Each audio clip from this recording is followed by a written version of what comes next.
Je vous fais cette vidéo pour ceux qui ont envie d'acheter un lot ou bien pour ceux qui ont déjà acheté un lot. Je vous fais cette vidéo pour vous démontrer si vous avez les bons documents ou bien comment vérifier si vous allez faire une bonne affaire ou vous êtes en train de passer à côté de l'information qui est essentielle dans votre acquisition. Je vous explique. Déjà, au point numéro 1, je pourrais vous dire que avec qui vous voulez acheter votre lot. C'est un promoteur, c'est un lotisseur, ils font les lotissements, en plus ils vendent au promoteur, ou bien le promoteur, il lui donne, allez, vends, tu donnes mon argent, ou bien vous voulez acheter avec le villageois, les villageois qui sont les propriétaires de terre, qui donnent souvent aux lotisseurs, les lotisseurs aussi qui trouvent une attente avec des investisseurs qui deviennent en général des promoteurs. Avec qui vous voulez acheter votre terrain. Dans tous les cas, du villageois jusqu'au promoteur, les trois sont des véreux. On nomme c'est des véreux. Vous ne conseillez jamais celui avec qui vous avez fait une bonne affaire à une autre personne. Les trois deviennent dangereux. Ils peuvent être bien avec moi, mais mauvais à l'autre. Ils peuvent être mauvais à l'autre et être bien avec moi. Je vous explique. Trouvez votre vendeur, qu'il soit villageois, qu'il soit promoteur, qu'il soit truc. L'étape numéro 1, c'est de lui demander le plan de masse du lotissement. Voilà, le plan de masse du lotissement. Ça veut dire que le lot que tu veux me vendre là, je vais pouvoir identifier, savoir dans quelle zone ça est, savoir si je suis là, si celui-là est mon voisin, si je suis voisin à la grande route, si le terrain, le futur terrain sera là. Donc, vous pouvez vérifier le positionnement de votre lot. Vous avez vu, non? Vous pouvez vérifier le positionnement de votre lot à partir du document, le plan de masse que votre promoteur ou votre lotisseur va vous fournir. Parce que quand vous avez vu maintenant vos voisins, vous allez dire, bon, ça me plaît, ça me plaît pas. Je compte faire une pharmacie, donc je vais être au bord de la route. Je compte, voilà.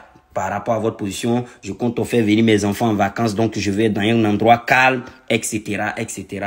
Donc, c'est un document qui peut vous fournir pour que vous-même vous vérifiez pour passer à l'étape numéro 2. 2 aussi, il faut choisir votre type d'achat. C'est un terrain avec ACD ou un terrain sans ACD. Un terrain avec ACD, ça revient plus cher, c'est un peu plus sécurisé. Quand je dis un peu, j'en reviendrai dans un épisode, prochain épisode de terrain avec ACD. Mais là, on va aller sur des terrains sans ACD. Oui, vous pouvez faire une affaire sur un terrain avec sans ACD. Je vais tout vous dire. Donc, l'étape numéro 2, il faut... Quand vous avez reçu ce document que effectivement la zone vous plaît, tout vous plaît, il faut demander à votre vendeur de vous fournir l'arrêté d'approbation. Vous pouvez faire une petite photo de l'arrêté d'approbation. L'arrêté d'approbation, c'est le document de l'État qui prouve que cette zone, effectivement, on a accordé un lotissement. Le lotissement qui a été fait a été approuvé. On est d'accord. Vous pouvez effectivement faire une affaire là-bas. C'est une zone que l'État a approuvé. Donc, il faut vérifier l'arrêté d'approbation avec le monsieur que...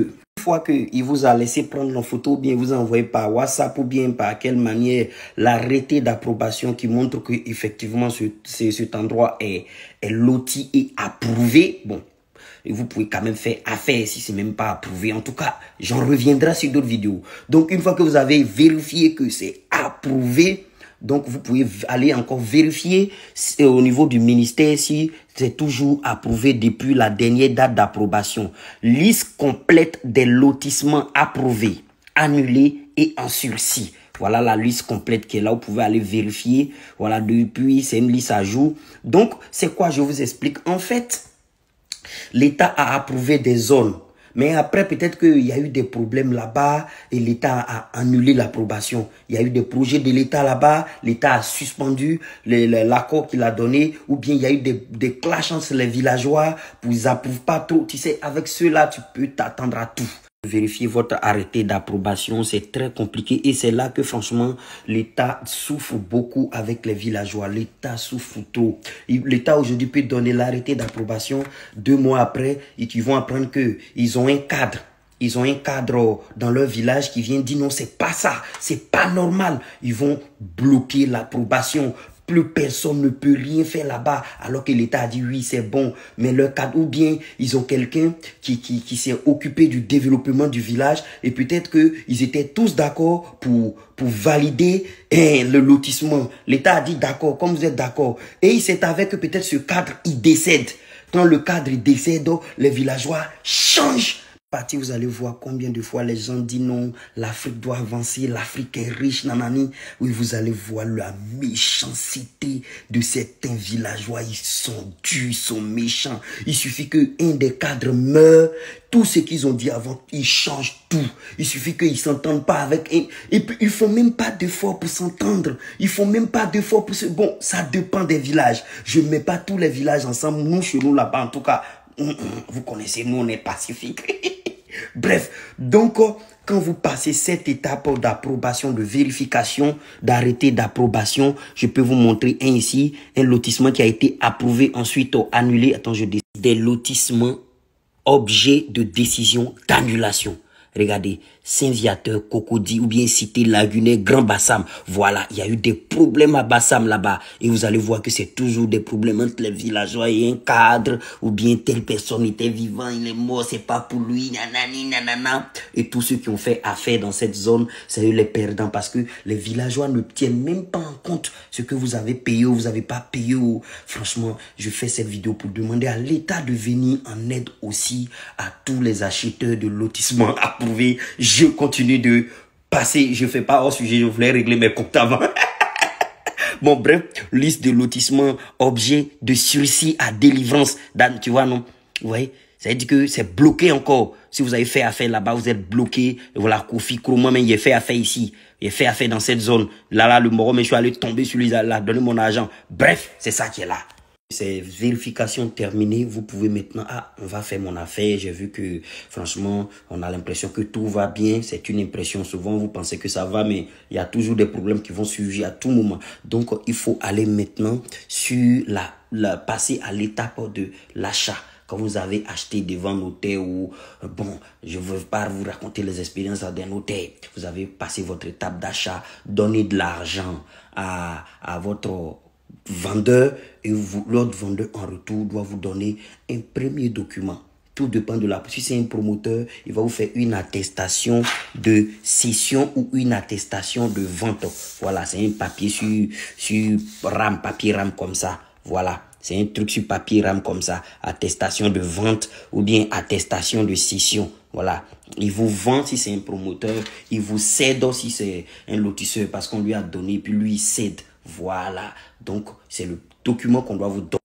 Avec votre attestation de cession ou votre attestation de vente, vous devrez maintenant aller voir les villageois. Voilà, allez voir les villageois pour votre attestation villageoise. Sauf si vous avez acheté directement votre lot avec les villageois directement, là même c'est bon. Avec votre attestation de cession, vous allez voir les villageois. C'est payant, ça dépend de la zone. Il y a des zones, ça coûte 500 000, il y a des zones, ça coûte 100 000, il y a des zones, ça coûte 50 000. Il y a des zones, même s'ils voient que vous êtes très influent, qu'ils vous aiment bien, ils peuvent vous donner gratuitement. En tout cas, l'attestation villageoise, ça coiffe l'attestation de cession ou l'attestation de vente que votre promoteur ou votre lotisseur vous a donné.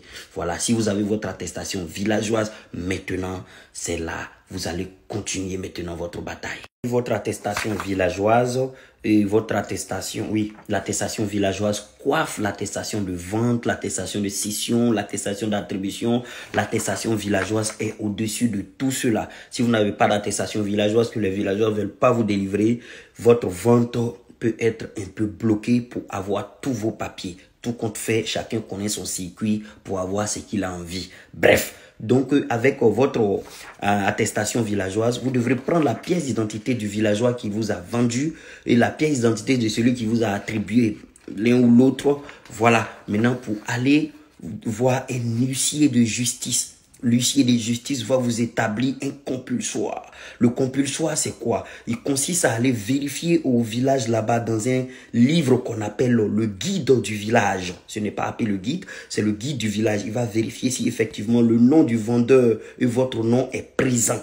Le nom de la personne qui vous a donné le lot. Dans le guide du village, si votre nom ou bien le nom de la personne qui vous vend le lot est présent, il va encore au ministère pour vérifier effectivement si les noms qui sont au numéro du lot là-bas, ça correspond au même nom au numéro du lot au niveau encore du ministère de la construction. Je ne sais pas si c'est le cadastre ou le ministère. En tout cas, moi, j'ai toujours mes petits voisins. qui s'occupe de ça pour moi. Voilà. Donc, j'envoie le jeton seulement. Et ce compulsoire, il ressemble à ça. Voilà. Vous avez regardé procès verbal lors de constat de vérification de Manani, de Patata, du guide du lotissement de Patati Patata mentionne le nom du monsieur Patata Patata présent dans le guide au ministère de la construction. Voilà. Donc, ils vont vous établir le compulsoire avec les informations du villageois, pièce d'identité que vous avez fourni. Il va confirmer qu'effectivement, vous êtes propriétaire partiellement. Votre nom est dans le guide du village, votre nom est au ministère. Donc, de là maintenant, quand vous avez passé le compulsoire, ah waouh, il faut vous applaudir parce que c'est pas facile. Ça dépend de votre efficacité, du sérieux de votre vendeur. Il n'y a pas de vendeur sérieux. Ils sont fainéants, ils sont émotifs, ils sont malhonnêtes, ils sont pas sérieux. Quand une fois qu'ils ont pris l'argent, ils se comportent, on dirait, des enfants. Bref, donc de là jusqu'à arriver à ce niveau du compulsoire, ça peut vous prendre 1 mois, 2 semaines, comme ça peut vous prendre 1 an, 3 ans, ça peut vous prendre des années, comme ça peut vous prendre des jours. C'est difficile, mais restez déterminés. Restez déterminés. Une fois que vous avez eu votre compulsoire, il faut maintenant établir votre dossier technique. Le dossier technique, je vous montre, ça ressemble à quoi et comment vous établirez le dossier technique de votre lotissement. Arriver à cette étape qui sont une partie qui maintenant l'État va commencer à vous prendre en charge. Tout ce que vous avez fait là-bas, maintenant le dossier va être aux mains de l'État. Donc vous allez faire le dossier technique. Voilà. Vous avez vu le plan de masse, vous avez regardé, c'est un dossier technique. Il est établi. Vous pouvez trouver un petit ouinzin pour établir votre dossier technique. Il est au cadastre là-bas. C'est au cadastre qui font ça. Je ne sais pas si c'est au cadastre ou où, mais en tout cas, moi, c'est mes voisins qui font mon dossier technique. Donc, le lotissement qui a été approuvé, il y a un fichier qui est aux mains du ministère. Le fichier est là-bas. Du coup, quand vous envoyez votre numéro de lot, le nom du lotissement, on retrouve directement votre lot. C'est pour ça que vous voyez ça. On retrouve ici les références, les coordonnées. C'est signé par l'expert géomètre, expert agréé. Ils vont vous délivrer maintenant votre dossier technique. Une fois que vous avez votre dossier technique, votre attestation de patati patata, maintenant vous allez partir faire l'ordre de recette. L'ordre de recette après le dossier technique. L'ordre de recette, c'est vrai que votre dossier a beaucoup avancé. Ne stressez plus.